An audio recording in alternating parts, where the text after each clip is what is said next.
President Donald Trump is the first sitting U.S. president ever to visit the Western Wall in Jerusalem. YUGE. The Kotel is the holiest place for the Jewish people, Minister Katz said on Tuesday. And I decided to name the Kotel station after U.S. President Donald Trump. In appreciation of his courageous and historic decision to recognize Jerusalem as the capital of the State of Israel, Transport Minister Yisrael Katz, Likud, on Tuesday approved the recommendations of the Steering Committee of Israel Railways to establish the Kotel rail station in the Cardo area of the Jewish quarter of Jerusalem, a few dozen yards from the Western Wall.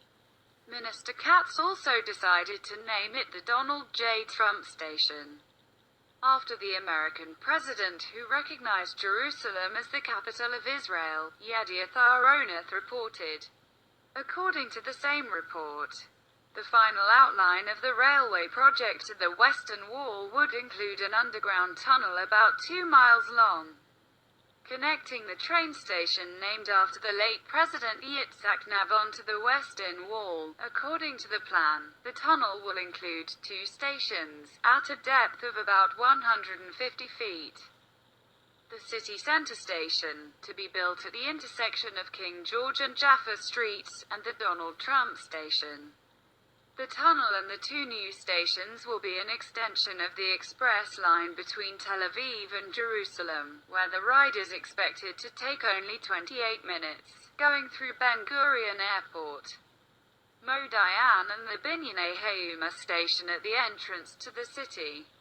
In Jerusalem, in the historic birthplace of Jesus on Sunday, with spirits dampened by recent violence sparked by President Donald Trump's recognition of nearby Jerusalem as Israel's capital, crowds were thinner than previous years, with visitors deterred by clashes that have broken out in recent weeks between Palestinian protesters and Israeli forces. Although there was no violence Sunday, Palestinian officials scaled back the celebrations in protest. Cool weather and a rainy forecast also weighed on the holiday cheer. Claire Degout, a tourist from France, said she would not allow Trump's pronouncement, which has infuriated the Palestinians and drawn widespread international opposition, affect her decision to celebrate Christmas in the Holy Land. The decision of one man cannot affect all the Holy Land, she said. Jerusalem belongs to everybody, do you know, and it will be always like that, whatever Trump says. Trump abandoned decades of U.S. policy on December 6 by recognizing Jerusalem as Israel's capital and saying he would move the American embassy to the Holy City. Trump said the move merely recognizes the fact that Jerusalem already serves as Israel's capital and that he was not prejudging negotiations on the city's final borders. But Palestinians, who seek Israeli-annexed East Jerusalem as their capital, saw the declaration as unfairly siding with Israel.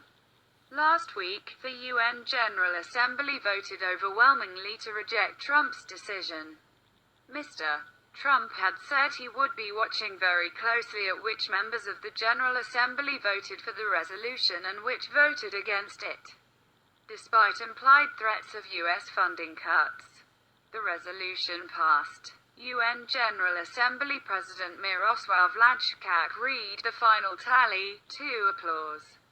Only 8 countries stood in defense of the U.S. decision, including Guatemala, Honduras, Israel, Marshall Islands, Micronesia, Nauru, Palau and Togo. While the resolution passed, the vote breakdown tells a different story, a spokesperson for the United States said after the vote. CBS News' Pamela Falk reports.